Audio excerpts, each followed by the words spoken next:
Model Making Guru is sponsored by emodels.co.uk, your one-stop shop for all your model making needs. emodels.co.uk. Make something awesome.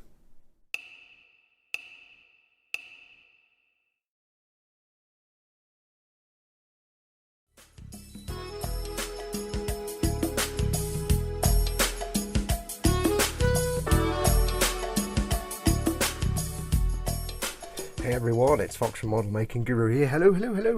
Welcome to part 9. I know there are numbers after 6. Part 9 of our build of the Games Workshop Space Wolves Stormwolf brackets, a Stormfang variant brackets. Yes, now if you remember in part 8 we got all the bling done, all the accessories. I have gone ahead and glued on the accessories, so we've got the dangly chain there. We have a dangly chain on this side here. And also, we have that lovely shield on the front now, looking rather spectacular. I like that. Now, I wasn't sure how I was going to attach those, but what I decided in the end, because they fit in a certain way, it's quite easy. So all I did was dry fit them on there, see where the bits were going to glue in, scrape a little bit of the paint off where it was going to attach, just with my modelling knife.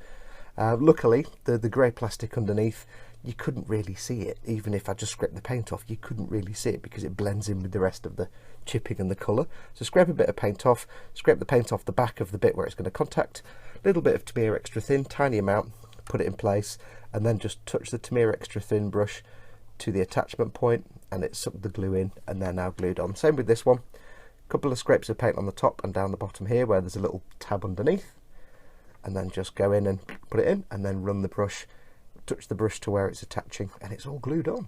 So it's all looking rather fabtabulous. So it's coming along nicely. What's next? Well, I thought what we'd do is put this to one side. Bye, thanks for coming. Come again, try the fish. And we're just going to knuckle down and we're going to do the canopy. What we need to do is get this masked off, get it painted and weathered, and then get it on the flyer. Now I'm not going to show the painting of it because it's going to be exactly the same process as when I painted the actual flyer itself, just airbrushing the 3 colours. I won't use the paints quite so thin, and I'll explain that why, but what I will do is show how I'm going to mask it off and getting all that done, and I might show a bit of the weathering, but it's going to be exactly the same process we use for weathering the flyer, except we're not going to use any, well, we might not use any shades. We might just go in with chipping and leave it at that, because there's certain things you've got to be aware of. So I need to go and get this ready, get the camera moved in, and maybe sort of move this mat so you can actually see this thing, and we'll get this puppy masked off. Back in a moment. It's kind of nerve-wracking, this bit. I hate this bit. I hate it. Okay, so let's crack on. So we need to mask the canopy. This is going to be hard for me to do on camera because the camera's right here, and I need to get close, but we'll do what we can. So apologies if it all goes a bit tip-top. Anyway, this is what we're going to do. We want to mask off the clear parts, i.e. the bit the dude likes to look through, the windows, if you will, but we want to leave the framework exposed so we can paint it. Now you could just brush paint this freehand. They are nice deep sort of relief edges. However, if it was bare plastic you could paint it quite willy-nilly, and if you get any paint on the clear parts, the window bits, you could just remove that with your fingernail, or very gently with a cocktail stick or something like that. You could do that, but now we've gloss coated it, you can't really do that. The gloss coat isn't such a smooth and forgiving surface as the basic plastic, and you can see, by the way, the gloss coat has made a nice bit of a difference to it. It's made it look a bit more glassy. Hasn't gotten rid of all the scratches and swirls. Unfortunately, they're just in there and I can't polish them out, so we'll live with that. Anyway, so there we are. So how are we going to do this? Well, I say there are a number of different ways you could do it. You could just paint it by hand if we hadn't gloss varnished it. Some people like to use adhesive foil, stick it on and trim it down. Some people like to use little tiny bits of tape and work their way around the edges. And believe me, that it does work, but it's really frustrating and takes forever. I'm going to do a different method. I have on the cutting board 3 very overexposed strips of Tamiya masking tape. I thought I had some of the thicker stuff, but I haven't, so I'll have to make do with this. I've cut it into segments, and the reason I put it on this cutting mat is because I want to remove some of the stick. I don't want the tape to go right onto the clear coat on here with all the sticks. I don't leave any residue. So by putting it on this cutting mat first, or on, you know, whatever you put it on, It's there so I can pick pieces up, and also it takes some of the tack out of it. So there we go. And all we're going to do is something very simple. We're going to get a piece of tape first of all. Got my tweezers here. I've got my gloves on as well, so I don't get grubby fingerprints all over the clear part. So what we want to do first is just get a piece of tape down on the panel we want to mask. So what you want to do is you want to leave a lot of oversticks, like sticking over the edges. And what we'll do is we'll go from one end, we'll push it in, we'll get that rubbish off there. We'll just move that along. Now this should be a nice square panel. So what I need is a cocktail stick and a cotton bud, and those are the two things I forgot to get. Hello. You know me, I never plan things. There's a cocktail stick. Und also, here, we have the cotton bud. So what I want to do now is take my cotton bud, because I don't want to put any scratches in the plastic other than there already are. I don't want to be like dragging my fingers across it. I want to be as gentle as I can now. So I want to work this into the frame. The reason I did it from one end and stuck it up that way, pushed it up, is because I don't want to get any wrinkles or crinkles in it. I want it to be as flat as possible to the edge. And I hope this works, because this is a very tricky thing to do in real life. Doing it on camera, I can foresee this being the first of many, many takes. Okay, so we've got it pushed in there as good as we can. There is still a bit of a it's not quite flush, you can see there. So what we need to do now is get the cocktail stick and very carefully just start pushing that in. So you're pushing this lip, this vertical lip, into the side. You want it to go in as much as possible. Just be as gentle as you can. Try and use that part of the stick if you can. Just push it in there. Now this is the easy bit, because this is the big square panel on the top, and I'm giving myself a bit of a break by filming the easy bit. Trust me, if I did one of the little side panels, because there's a little flare there, it flares out to the side, or one of these with a little jerky bit in there, it's like, yeah, that would be swearing time. I think I'll need to do that one off camera, just for the sake of my own sanity. Okay, so that is now pushed in. So it's pushed in nice and flush. And what I'm going to do now, that was quite gentle, I did that. What I'm going to do now is go back in again with a bit of force on it. Because what I want to do is not cut the paper with the stick, because that's kind of would be really terrible. I just want to break the back of the grain of the paper, if that makes sense. You'll hear it make a little noise. Well, you might not hear it, but I can hear it. And that's just kind of breaking the grain, the weave of the fibre. It's just going to make my life easier. Okay. Now what I need to do is get myself the next piece of tape. So I'm going to do the other side as well, and when we come back I'll show you the next step, because I don't want to do it all again because that'll be tedious for you. So that's one half on. I need to put one on this half as well. So let me go and get that piece of tape on there, and we'll do the next step. Okay, so now we've got two pieces of tape on there, and you can see they're all pushed in flat. What I've done is the second piece of tape, you need to make sure it overlaps the first piece of tape. You don't want any gaps, so you want that overlap there so it has a continuous little sort of bit of masking. Now this isn't ideal doing it like this. Unfortunately the tape isn't as wide as the Canopy, which is a bit of a pain. Ideally you want the piece of tape to be bigger, so you can have one piece of tape and cut it out, but we'll have to make do with this. You might get a tiny little sort of step in the tape, but not anything that's going to be noticeable. We are going to put a wash of some sort around the edges of the frame anyway, so that, again, washes and shades hide many crimes. So I've got that on. I just need to go and break the back of the fibre on this piece. I've pushed it down with the cotton bud to get it down, and I've pushed it into place with the stick just to lock it into the corner. So it's got a nice 90-degree cut. I did leave myself a lot of tape there, but we'll survive, hopefully. Now what you need to do is get yourself your modelling knife, put on a brand new blade. Always do this with a brand new blade, never start it with an old blade. You want to get as smooth a cut as possible, and you want to use no pressure at all, because the last thing you want to do is slip and put a big scratch in your canopy. So get your blade, get it at about a 45-degree angle in the corner, and just very gently, no pressure at all, run it along. You're not going to cut through it on the first go. That's not the idea here. The idea is to just slowly work your way through that paper. And if you do go through the paper and into the start actually cutting into the canopy, at least you're only cutting along the sort of the very inside edge of the frame, so it's not really going to be noticeable once it's all painted up. But you hear, if you listen, I don't know if it'll come out because I'm talking over it, but you'll hear the crunchiness, and after a few goes the crunchiness will go away. But just try and be as careful as you can, and make sure to go back and make sure you get the corners. There we go. Now this is going to be a tricky one here because I've not got much tape to play with, so remember 45 degrees to the corner. Just slowly work your way along. Now the other reason you don't want to put on a lot of pressure is because if you do mess up, then you want to be able to take the tape off and start again. And if you've not gone into the plastic and gouged it, you'll be absolutely fine. So if I do mess up now and cut this wrong, or one of the corners doesn't quite come out, then I can just take all the tape off and start again. One other thing as well, when you cut, don't cut towards the tape, like that lip there. I don't know if it's coming out because it's overexposed. Don't cut towards the upper piece of tape, cut that way, otherwise you risk pulling that tape up.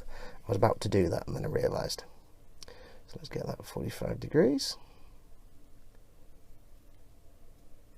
If you've watched my very, very old Colonial Viper video, you'll have seen me do this. I think it was actually the last time I did this. And this is one of those things that, because I don't make aircraft, it's one of those things that I've not had to do very often. So I'm not the most experienced at doing it, but every time I have done it, it's actually worked really well. Let's just make sure. But always do this with a brand new blade. You want the sharpest possible blade, so you're not pulling the paper. Now I can see this corner is going to be a pain because it's so small, but let's find out. I'm sweating a bit now. It's quite nerve-wracking doing this, I will be honest with you. Also be very careful when you're moving the knife towards yourself that you don't stab yourself in the thumb. Okay, that should be fine now. So we're going to cross our fingers. What I'll do is I'll put the cap back on the knife. Yes, if you're a younger builder you might want an adult to give you a hand with that. And what we should be able to do now is, if we're lucky, pull the tape off very slowly and start to see it come away. Now what we do is pull it very slowly so we can see if it's not cut properly anywhere, we can stop and avoid pulling all the tape up. So let's just pull this away. Also being careful not to scrape the canopy with the tweezers, which would be another sad thing. So it looks like, have we got, okay, so we've not got a full cut here in the corner, so we'll just go in and just touch it to the corner. Because we've got the rest of it cut, we're not going to be making any problems by stopping halfway and doing this. Okay, so that's that. That should now come away nicely. And then we'll pull off the rest.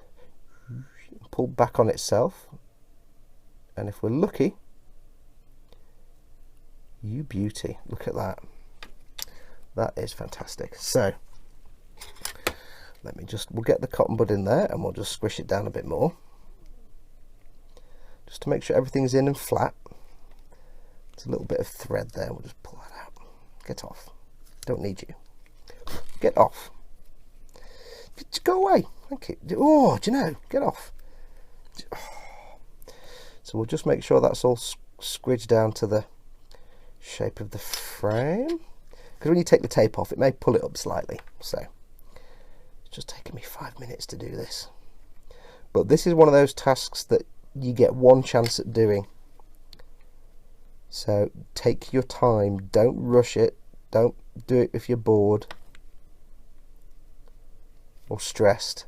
Just take a break, get yourself ready for it. So I'm going to bop that in now. Now I'm being reluctant to use too much of the cotton bud because, as you know, cotton buds tend to give off a lot of fibres. So I'm just going to double check it and visually inspect it for fibres. Not that I can see. Okay, so as you can see, the cockpit canopy, I don't know why I keep saying cockpit canopy, the canopy. This is about the 6th take of this section. Yeah, I keep fluffing it. The canopy is now masked. What I did was I actually found, after I finished filming that last segment, I found my 18mm roll of Tamiya tape. So I took that masking tape off and replaced it with the thicker tape, which means I can have one piece of tape per panel, apart from a couple of bits where I've had to touch up the corners because it was a bit ropey. But that's basically one piece of tape per panel, so there's no split down the middle. The advantage there is if you've got 2 pieces of tape overlapping, it's a potential weak point where paint can potentially get in under pressure from the airbrush. So try and get 1 piece per panel if you can. Depends on the size of your actual cockpit. That's been done. As you see as well, I've also done the inside. Now there is an alternative way to do this. A lot of aircraft builders, model aircraft builders, what they will do is they will mask off the outside of the canopy and then they will glue the canopy to the fuselage. They'll have got the cockpit all painted up, they'll glue the canopy in place on the fuselage and then just paint it along with the rest of the plane. And then when everything's finished, they'll come back, take the tape off the canopy, and what you'll have then is the beautifully painted canopy frame which matches exactly the rest of the plane. Now there was a reason that I didn't do that. I can't actually remember what it was, but there was a reason I left this off so late, so I've had to mask off on the inside. And I've also gone around the edges with some Humbrol Mascol, which is a latex masking fluid. Now, the word of caution there is the one thing that can take your pledge off your model, so if you say you mess up and you want to clean all the pledge off, is something with ammonia in it. Humbrol Mascol has ammonia in it, and you can tell it's got ammonia in it because it smells like a farmyard when you open the bottle. So I've been very careful. I've just tried to limit it to just these bottom edges where you're going to get glue anyway, and it's going to glue to the body of the plane, so I'm not too fussed. So if it takes some of the gloss coat off there, it's fine, it doesn't matter, you're not going to see that bit. It may possibly have gone up onto the inside. The downside of this technique of masking a canopy is you don't know how good your masking job is until you've actually taken the masking tape off. So, you could spend ages masking it, you could paint the whole thing, you could tape all the tape off, and you could suddenly find that paint's all the way over your clear parts where you want the clear windows to be. You don't know until you take the tape off. So I have to just hope that the Mascol isn't affecting the clear coat on any of the actual clear window panes. Fingers crossed. We'll find out at the end when we take the tape off. But that Mascol should hopefully seal that gap between the inside tape and the canopy, so nothing's going to creep up underneath. So I need to go and get this painted. Now, like I said before, I'm not going to show the painting process because there's no real difference between doing this and doing when we did the fuselage and the hull. The only difference is I'm going to use the paint a little bit thicker. I can't use what did I call it, an airbrush glaze on this because I can't risk it going under the masking tape, so I need it to be a bit thicker, so just normal thickness of paint now for this. We'll do the usual. We'll do the Fang first as the base coat, then Rust Grey, and then Fenrisian Grey as the upper coat. We'll try and fade it a bit as we go along. I'll try and keep it varied so it's not all just one solid colour. Then I'll do some chipping and things like that. The only major difference is, before I do those paint coats, I'm going to do a coat of the APC interior green that we did on the inside of the cockpit and the crew compartment on the front of the ship, the green bit. Why am I doing that? This is a clear part. The first colour you paint on this is going to be visible on the inside. And if you look at a lot of old aircraft, when they have the green interior, the inside of the frame on the cockpit is the green colour as well. And the outside frame is actually a totally separate component, and it's the outside colour. So the exterior is painted the same as the rest of the plane. The interior is painted the same as the cockpit. It's just not painted, it's just got the I've forgotten what it's called now, the anti-rust, anti-corrosion coating. They don't bother painting the inside. So I'm going to put the APC interior green down first. That will be visible through the frame on the inside, so the inside would look green. And then on the outside, we'll go over with the grey colours, and that will be the same colour as the rest of the ship. I'm going to have to add a little brown or black or blue or something to the green, because if you just spray it neat, it's going to be a lot lighter than the rest of the cockpit, because remember we did weathering on the cockpit. So I might add a little bit of maybe some Agrax Earthshade or something, just a tiny amount to it before I spray it in the pot, just to darken it a little bit, so it at least looks like a bit of a blend. It's going to be in shadow anyway, so you won't notice. So I will go and get all that done. One other quick thing I wanted to mention was, in terms of masking, if you've never done masking before, try and get yourself some Tamiya masking tape or similar model making tape. Don't just go to your local hardware store and buy some duct tape or sellotape or whatever tape you've got, decorator's tape lying around the house. Why am I saying that? This tape is specifically designed for model making. It's low tack, so it's sticky, but it's not too sticky. If I put this on a painted area and pull it off sharply, it's not going to rip all the paint off unless it's really crap paint or I haven't primed it. Similarly on here, when I take it off the clear parts, it's not going to leave a gummy residue behind or bring the clear coat off with it. It's just going to come off quite nicely. If you go and use duct tape or household masking tape or anything like that, it might be a lot more sticky, and the risk is you might damage your clear coat, you might leave a load of residue, it might have a really rough edge, so you take the masking off and have fuzzy edges. I've seen people like painting masking straight lines on a model.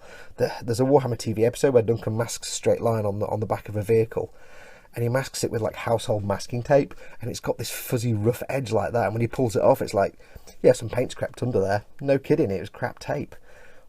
So invest in some decent masking tape. If you're going to do this kind of masking or masking on the bodywork of a model, like stripes or something like that, just make the effort. It saves you a lot of hassle. This is the best tape to get, the masking tape from Tamir, but there are similar ones available. So don't use normal crappy tape. Was there anything else? I don't think so. Right, so I will go and get this painted. And when we come back, it will have been painted. I'll have done some chipping. I don't need to show you that again. And we'll remove the tape and see how we did. And that's the kind of nerve-wracking bit. So fingers crossed. Okay, so that's the canopy all painted and nice. Like I said in the last section, I used the paints a bit differently. I didn't thin them quite as much. I found a good way to use the Citadel paints if you're painting small things.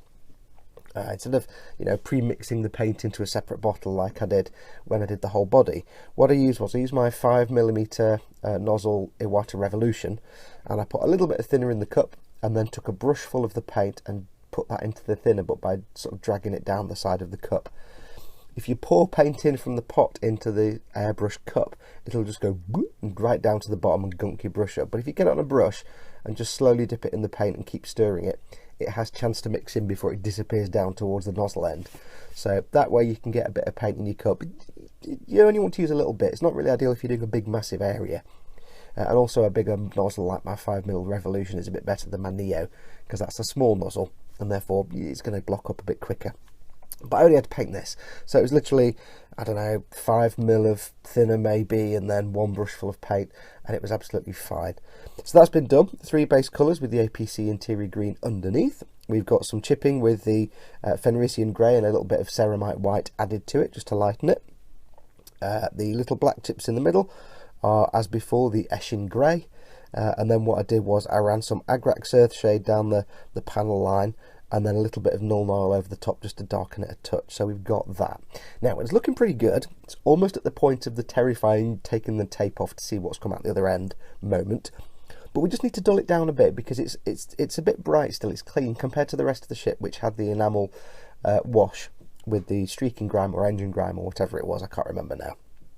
As you can hear, my voice is still a bit from my cold, so I'm even doing even more the barrier white. It's coming and going. My cold's gone, but I don't know. Anyway, yes, we need to sort of darken this a little bit. So what we're going to do, we can't use the enamel wash because the risk is it'll go under the tape. Even though I've actually matte varnished over this, it seals everything in. What you can do, to be absolutely sure, when you've got everything masked off, give it another gloss coat. That will seal all the gaps where the tape meets the plastic, and then you can do things like washes, but I didn't do that. I didn't want to wait another 24 hours while it cured, so I didn't bother with that. But I have matte varnished it with the Rattle Can of Humbrol 49. That takes like 20 minutes to dry. But what we are going to do is just darken it a little tiny bit, and for that we're going to use the Tamir Weathering Master Pastels. I was thinking of how I can do it without using washes, and this is pretty good. So I've got pack D for D the 4th.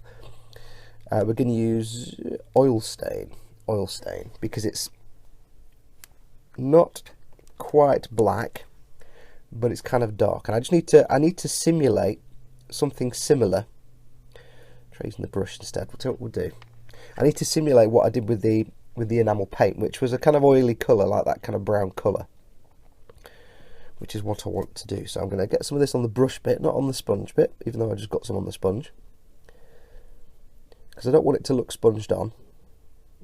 Get some on the brush, and then we're just going to very lightly brush it over the canopy. Oops, what we're going to do is actually have it come off the blue tack. That'd be brilliant, thanks. Very lightly brush it over the canopy, and what this should do, you could use the sponge, but the sponge might be a bit intense and it'll put on big chunks of it. this will catch the edges, so it'll do a bit of feathering, but it will also just be a bit more subtle and slow. Let's get some more.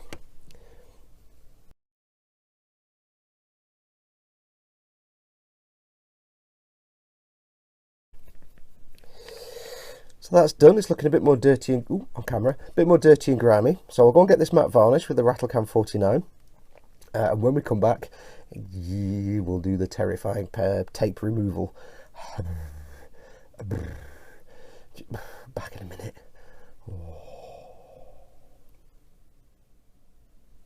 Okay, so now the nerve-wracking bit that I'm kind of anticipating with excitement, but also with utter dread. So let's find out how we did. Take the bottom bit off first.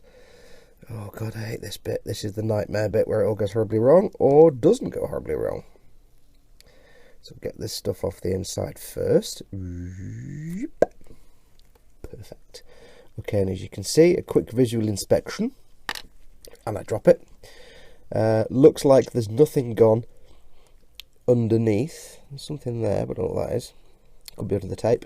Nothing looks like it's gone underneath, and I can't see any obvious damage to the gloss coat where the ammonia laden masking fluid was, so that's a good start. Right, now we do the difficult bit. Carefully with the tweezers, and I mean, oh, somebody's texting me. Carefully with the tweezers. What you need to do is start wicking away. Now you've got to be really careful because you don't want to scratch the paint. Somebody keeps texting me. Either the paint you put on the frame or the canopy itself, so you've got to be super careful with this. You just got to find a corner and exploit it as gently as you can. So if I can just gently wick away at this, hopefully not make a big arse of it or screw it up, and then very slowly pull the tape off, but pull it back on itself. Don't just yank it up. Pull it off slowly and pull it back on itself. Et voila. That is pretty much spot on. Yes, yes. Fantabulous. Not got any paint gone under. It looks nice and crisp. It's a little bit fuzzy around the edges in places, but that's fine because we're going to do, like I say, a bit of a shade around the edges.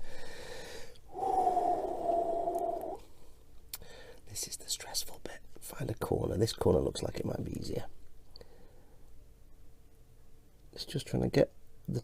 You want some really pointed tweezers. You can use a cocktail stick if you want to be super safe, but I like these tweezers because they're so pointed that it makes it easy to get the tip in there without necessarily touching it to the actual window.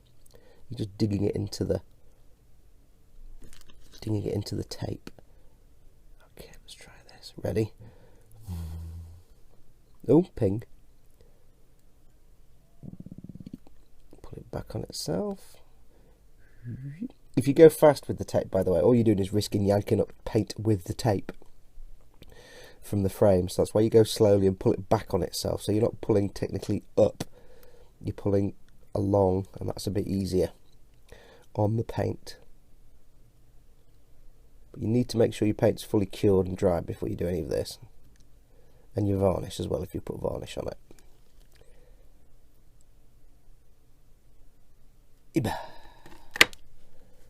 Spot on. There's a little tiny bit down there in the corner where it's blebbed out, a little tiny molecule of paint, but that's fine because we're going to put a wash on there.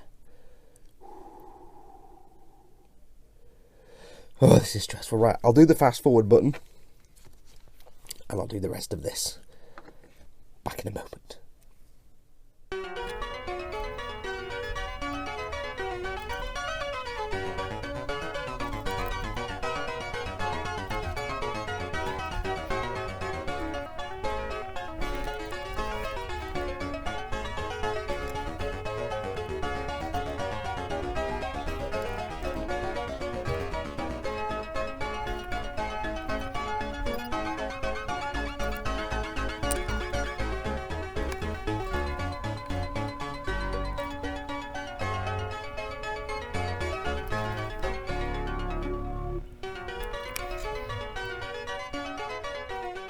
Okay, so that is it. All the masking is off, and I think we got away with it.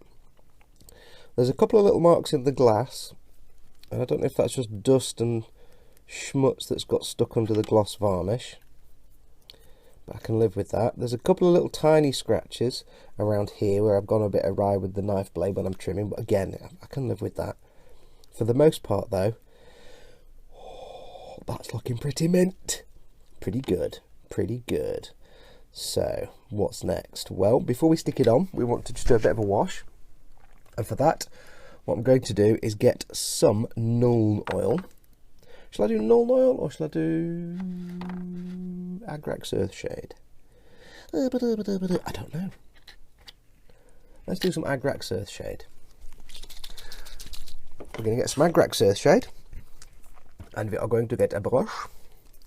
And all we're going to do on this is really just suggest something building up along the window frames like dust or dirt. So all we need to do is very carefully and on camera, with a small brush, just go and paint in along this edge. Don't need to go too heavy because we don't want to recolour the whole frame. We just want to paint along this edge. And this just puts a little bit, oops, I'll get my hand to stop shaking, puts a little bit of a shade in that recess. It might take a couple of goes just to get a good coat.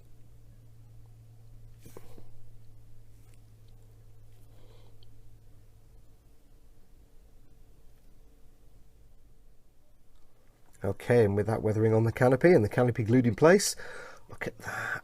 I'm so chuffed with that. I can't believe I managed to get such a decent colour match, given the fact that I couldn't use the same materials and products that I did when I painted the hull. I couldn't use that enamel wash. So just using that oil smoke, what was it called, oil stains pastel, and matte varnishing it, it came out just about right, because it's a similar oily colour. That was my logic thinking, and it kind of paid off.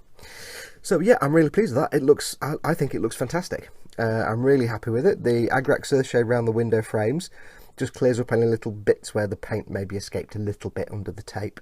Just hides it in amongst that dirt, and that's not very easy to see the Agrax, but when you do see it, it's like a layer of grime around the window frame. So well chuffed. So that is done. If you're wondering how I glued it in, I just used Revell Contactor Clear, which is a clear glue. It's also known as Canopy glue. There's many different types. There's micro scale, micro crystal clear, and other ones around. You can use PVA if you want. I think these are basically just slightly thin PVA. If you use anything like this, or a clear glue like PVA, all you do is put some glue around the edge of the canopy, stick it in place, get a damp cotton bud, and just wipe off any excess glue that's blodged out, just to get it clean, and then leave it for quite a while to dry. Don't use plastic cement, don't use super glue, don't use any kind of glue other than PVA or clear canopy glue, because normal cements, they give off vapours and that will make the canopy fog up. These things, they're just like PVA glue. It's just sticky and then dries like a rubber, like a plastic rubber grip. So if I needed to, I could easily pull this canopy off if I hadn't glued this bit in place in front. So always use a PVA or a special clear canopy glue. Don't ever use normal cements and normal glues, because you will just mess up your canopy. So that is in place. Glued the front panel in there. I did go ahead and do a couple of other bits off camera, just because it's stuff I've shown you already. Did the little sort of signs on the side, the wolf's head, exactly the same as on the shield. It's a gold background with a black side on one and the bone side on the other. The black was just Eshin grey and then highlighted up from that, and the bone was the same bones that I used on here. I painted the little scroll on the front, the little banner thing, because that's where we're going to put some wording later on. And that was just a simple layer of Xandri dust, given a wash of Agrax Earthshade, and then lightly brushed over with some Ushabti bone.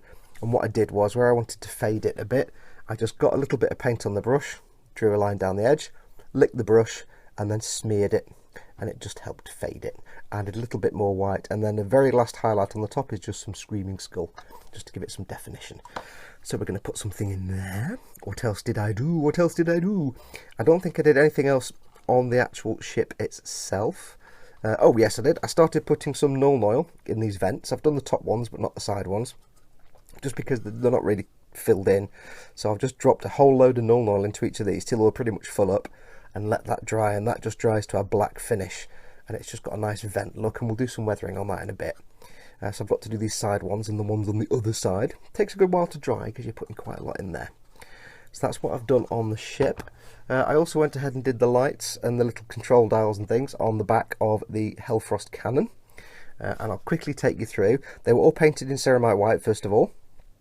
Then the sort of light at the top with the frame round it, that was just painted in Runefang steel.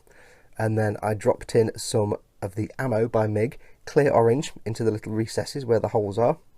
And like when we did with the eye on the wolf, remember how I just, if you can find it, when I just dropped that clear red in, same thing, just got a very fine brush and touched it to the recess bit that's supposed to be between the frame, and it just went into it perfectly.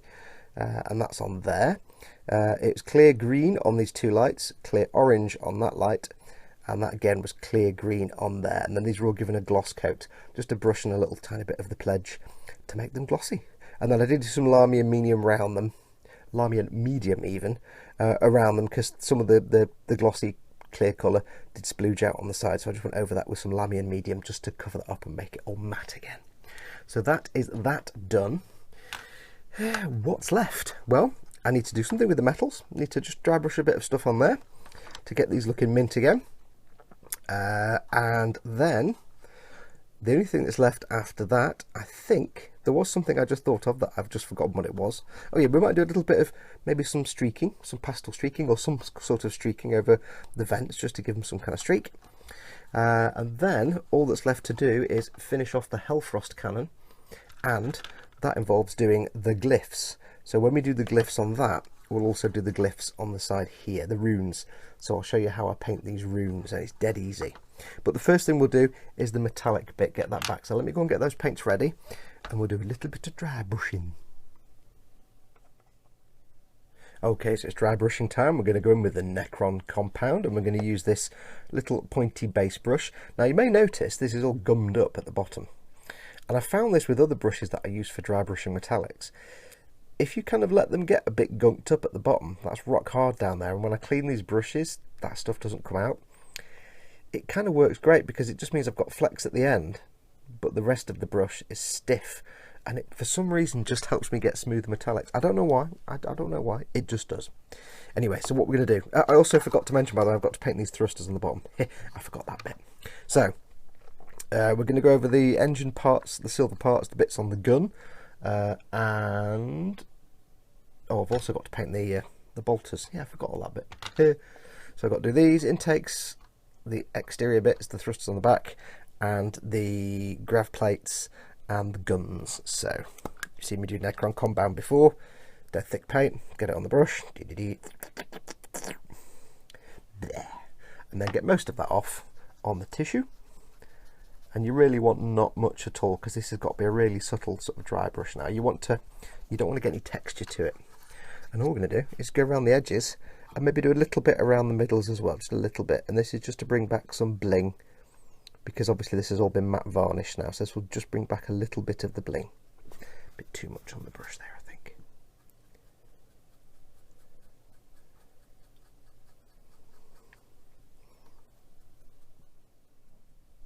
Okay, and with that all dry brushed on, you can see the engines are looking a bit more lively. Now I might go back in and put some gloss varnish on these little sort of nose bullet shaped things, the centres of the fans. I might not, I don't know yet. If I do, I'll do that at the very end. But for now, I'm more than happy with those. So what's next? What's next? We have to do the thrusters underneath and the bolters that go on the side. And this is dead simple. We're going to first off go in with some lead belcher. So let's get that done first of all. Get some lead belcher on my palette of palletings. Get my water over here because it's on the wrong side. Not prepared as usual. A little bit of water. And we're just going to coat them with some lead belcher first. And this is just for the barrels. The sort of housing around the barrels will still be black. So let's get this on.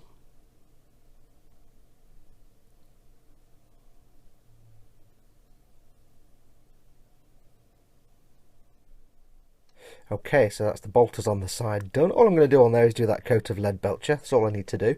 I do find to get the best shine from lead belcher, go with your one normal coat and then go over with a thin it a lot with water and do a very light coat over the top. It just gives it a bit more shine. Now what I did on the thrusters underneath was a bit different. Exactly the same coat to start with, so some lead belcher and then a very, very thin layer of lead belcher. And then what I did was I went around the inside with Agrax Earthshade to give it a slight brown tone. Doesn't really come out on camera. I put some Nuln Oil in the little circle in the middle, which hopefully on camera will come out. You'll see it's that kind of black hole in the middle where the thruster bit is. And then on the outside I went around with something I've not used before, Nuln Oil Gloss. It's Nuln Oil but it's gloss, and that just meant I could get some shading on the outside of the thruster vents but I could keep them shiny. So that is them done. I didn't film that bit because it wasn't very, you know how to put a shade on, it's not hard. So that bit's done. We're going to leave those as they are, so I'll put that to one side out of harm's way. Next we have to do the runes, and I'm going to do the rune on one of these just because it's easy for me to get to and to show you. So let me get the camera ready and we shall do the runes, and then I think once they're also added to the Hellfrost cannon, I don't think there's anything left to do. So I'll go and get this ready and we'll do some runes. Okay, so for this we're going to paint these runes on the side sponson. Now there are runes all over the rest of the ships, they need to be done as well, but they're all going to be done exactly the same way. And there's also tiny runes on the Hellfrost cannon. I hope I'm getting the name of that right. I think it's the Hellfrost cannon. I don't know. Anyway, these are little recessed things, and what we're going to do is paint them, but we're going to give them a sort of glow effect. And for this we'll need three colours. We will need the Lamian mediums, the clear paint. We will need the white scar layer paint, or any white paint will do. And we're going to need this rather beautiful colour, Baharoth blue. I love this because it's beautiful. It's edge paint. I don't know what that means. I mean, I know what it's for, I just don't know how it's different to... Anyway, yes, Baharoth blue. What an absolutely funktacular colour. Now, we need to do two things. First of all, we get something to mix on. This is one of the Citadel mixing palette things. It's the palette pad. I find these useful for things like shades, when I want to thin shades or have a wash, make a wash and get a pile of paint. I don't find them any use for mixing paints or having paints on. I prefer my wet palette purely because they dry out really fast on here.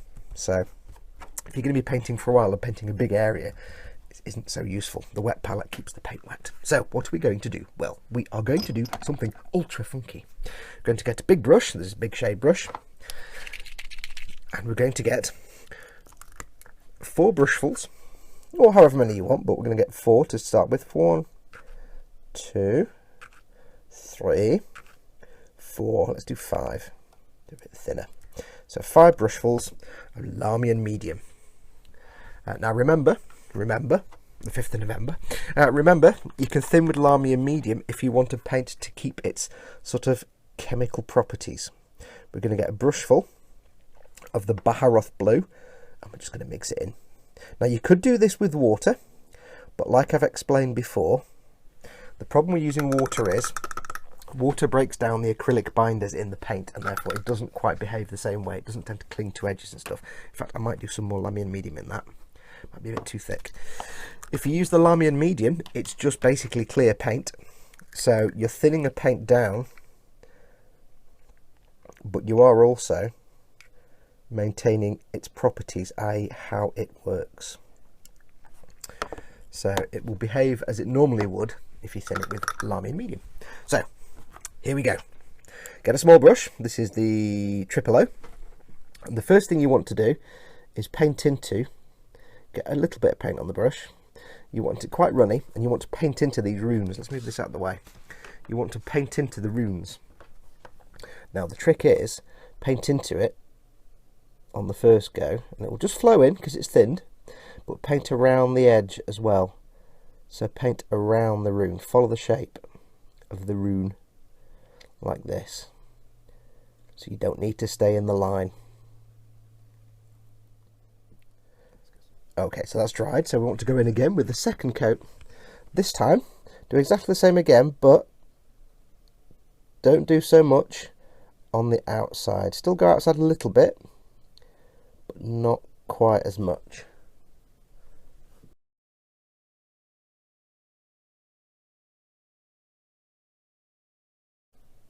Okay, now we'll go in with one last coat, and we'll try and keep the paint minimum on this one, and we'll just go as best we can around the outside. Now it's easier said than done, you're probably going to fill it anyway like I am, but this is just the last coat and you're following the lines a bit closer now.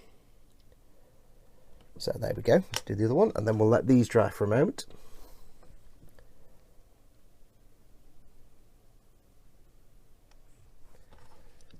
Okay, so there's your 3 coats. You've got the inside filled in blue and you've got a little bit of a glow around the outside. So the last step is to go back to your palette. Paletings of palette.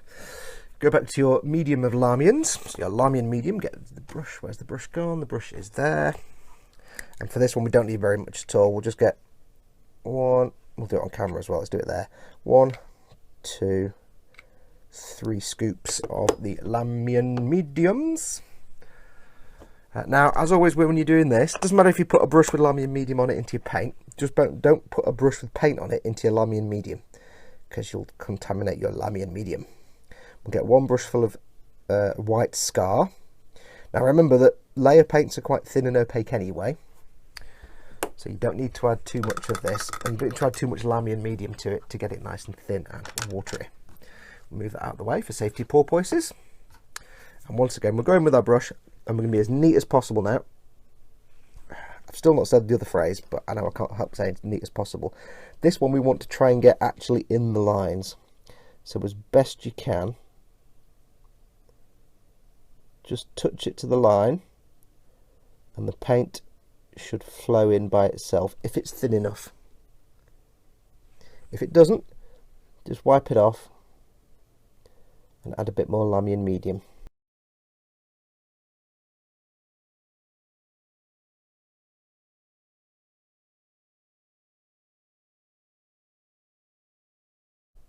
Okay, so that is all the runes now painted on the sponsons and on the sides of the engines. I've glued the sponsons on. I've assembled the Hellfrost cannon, which you can see is all sort of detailed up. That was a right pain. This bit on the top just does not want to fit properly. So yeah, if you do buy this, don't try moving the cannons up and down. This top bit will just come off, so don't do that. But that is pretty much now done. There's only a few little tiny bits we have to do, and I did forget these. We have to paint the gems, gemstones, jewels, whatever they're called, those things. And was there something else? Was there something else? There probably was, but I don't remember what that was. So, how are we going to paint the gemstones? Dead easy. I'll move the camera in and we'll get them painted. Okay, so let's paint these gemstones. So we have one here and one here. I don't think there are any others that I'm aware of anywhere. Nope, just those 2. So what we're going to do, first of all, we're going to go in with our Vallejo Metal Colour 77702 Durable Moomin. So I'm going to get some of that and put it on something. I shall use this little wooden mat. Get a little drop of it on a surface. Don't need much, just 2 drops. I've got it on my little placemat. I don't need 2 drops. Going to use my double O brush, I think. Where's my double O brush? And all we're going to do, now this is very thin paint, this, you have to really not have much on the brush at all, so I'm going to get some off on my hand. The trick to this, when you put this stuff on, is to do it without really touching the brush to the model, because you want the paint to be as smooth as possible. So almost don't touch it and let the brush do all the work. Sorry, let the paint do all the work. Get my words right. Would be a good idea. That's one there. This is one of those metallic paints that's so thin, if you're good with it and careful with it, it just goes exactly where you want it to go.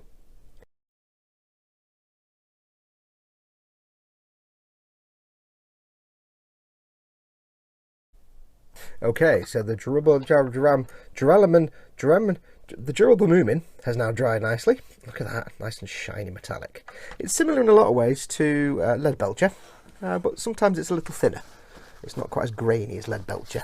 So what's next? Well, I'm just getting rid of this bit of tissue because I made a right mess. Hang on, I just put some paint on something and it all went wrong. So we've got this silver down. We need to go with the red colour, and for this we're going to use Crystal Red AMIG 093. I know it's overexposed. This is one of MIG's clear colours.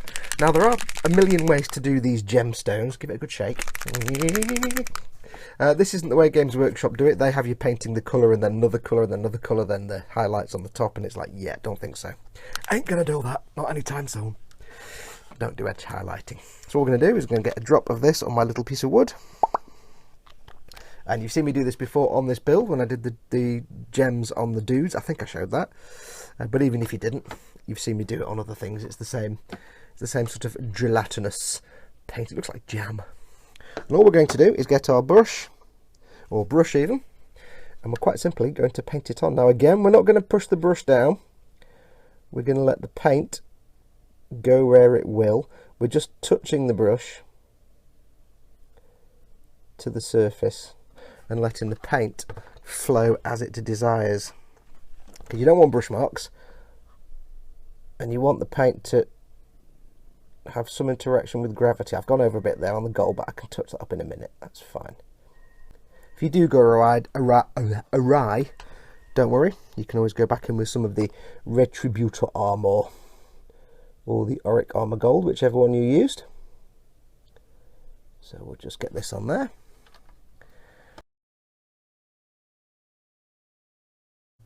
And as that big butt hoves out of view, the model on the spinny thing can mean only one thing.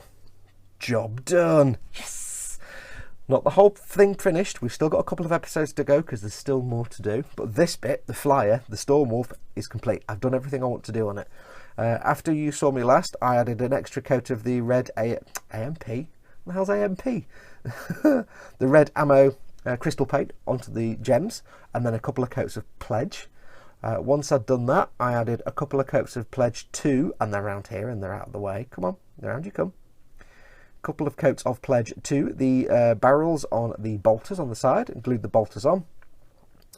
I added some Pledge to these chains and the glossy bits on there. And I also added some script to the banner on the front, the scroll on the front here. I'm not telling you what it says, that's a secret, but it says something on the front. And that was just done with a very, very fine brush, my 00 Series 7, and a little bit of Eshin Grey, and a lot of touching up and a lot of swearing. It was quite hard to do. I tried a Uniposca pen, a really tiny one, but even the really tiny one was massive. So yeah, it had to be a fine brush. I don't like doing lettering with a brush, it's not easy. But yeah, it's done. So I am absolutely, totally in love with this. I had an absolute blast building this. It's the first model in a long, long time that's actually kept me coming back to the bench. Usually, you know me, I always say I get bored really fast. Usually with me, I'll be painting a model, I'll be building a model, I'll get halfway through, everything will become a chore, I'll get bored, I'll get frustrated, I'll cut corners, I'll mess steps out, I'll skip things because I can't be bothered, because I've lost interest in it, I've seen something else that attracts me and I want to go and make that. This, oh, steady, knock it, this, no problems at all. I have willingly sat down every day at the bench for the last 2 weeks.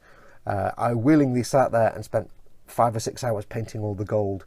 I completely had no problem sitting there for several hours doing all the chipping, and most of the day actually doing all the chipping. I adored every moment of painting the runes on the side or painting the metallic parts, or yeah, I spent 3 hours there just painting the engines underneath. Absolutely adored every minute. I did not begrudge any of it. I didn't get bored, I didn't get frustrated, I didn't cut any corners. I also added some Agrax Earthshade to that tow cable on the back, by the way. Yeah, I just remembered that. Yeah, I adored every minute of it, and that's very rare. So if brush painting and these kind of kits can get me at the bench and happy to be at the bench, then expect to see more of stuff like this, because I will go wherever the mojo takes me. And if it means I start doing some Warhammer kits and, you know, some Gunpla as well, that's fine. I only want to sit at a desk and make a model I want to make. I'm not going to make a model I have no interest in. So don't expect any shiny car or helicopters and stuff. But yeah, I cannot recommend these Warhammer kits and the Citadel paints enough. I've used many, many paints over the years, and I've spent many, many years trying to do good brushwork. I've always sucked at brush painting. In the, 6-7 months since I got a load of Citadel paints and started doing some Warhammer models, I can now do this. Now, it's not perfect. There's things on there I'd probably still change if I wanted to, but I need to move on. I'm not saying folks out there can't do better. You guys out there can probably do far better than this, but I am really pleased with how far I've come just in 6 months, because I've spent years and years not doing brushing because I sucked at it. I was an airbrush head. So if you're an airbrush head and you've never really got into brush painting, or you've never tried it, give one of these a go. It doesn't have to be a Warhammer kit, but definitely try the Citadel paints. I found them better for brushing than every other paint I've ever tried. They're just more forgiving. They're more compliant. They're more, I don't know, they're just more fun. And do get yourself the Citadel paint app. It's free on mobiles, tablets and mobiles. It's absolutely free. And yes, you could say it takes all the thinking out of it. It says if you want to paint this yellow, then you can do this base colour, then this shade, then this layer, then this highlight, then this highlight. Yeah, okay, it's taking some of the thinking out. But if you're learning how to brush paint models, you don't also want to be learning how to figure out the colour wheel and what colours work together and what a good highlight colour for green or red or blue is.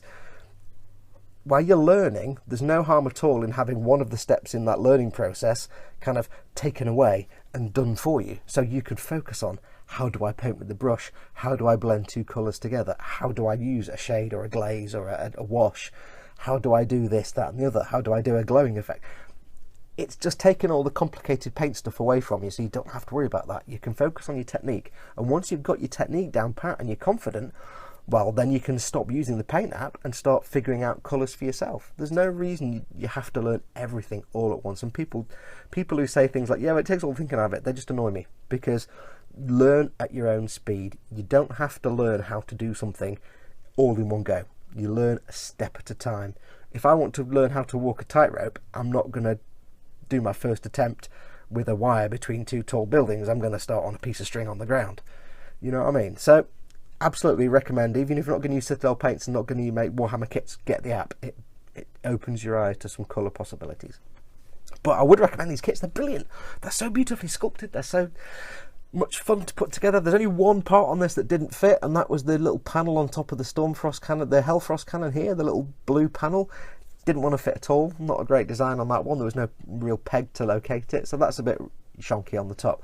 Everything else went together like a dream. I had no problems at all with this build. So yes, go and get yourself some Warhammer kits, go and get some Citadel paints, get the paint app and start brush painting and have fun. It's brilliant. Anyway, what's next? Well, it's going to do it for this episode, obviously. We've still got the motorbike to do, and we still have the well, I've got to try and pull a diorama idea out of my arse somehow. I've got to figure one out. It's challenging because I'm going to sell this, I need to be able to make sure I can make a diorama that can be shipped. And like I said in the last video, I can make the best diorama, pack it really carefully, and then the delivery guy turns the box upside down and it all falls out. And yeah, so I've got to try to think logically now. So I've got to come up with a diorama that can be shipped, and also I've got to make sure that if the person that buys it wants to play this in a game, they've got the option of pulling this off the diorama and putting it onto a regular flight stand, so they don't have to have this whole diorama on the tabletop.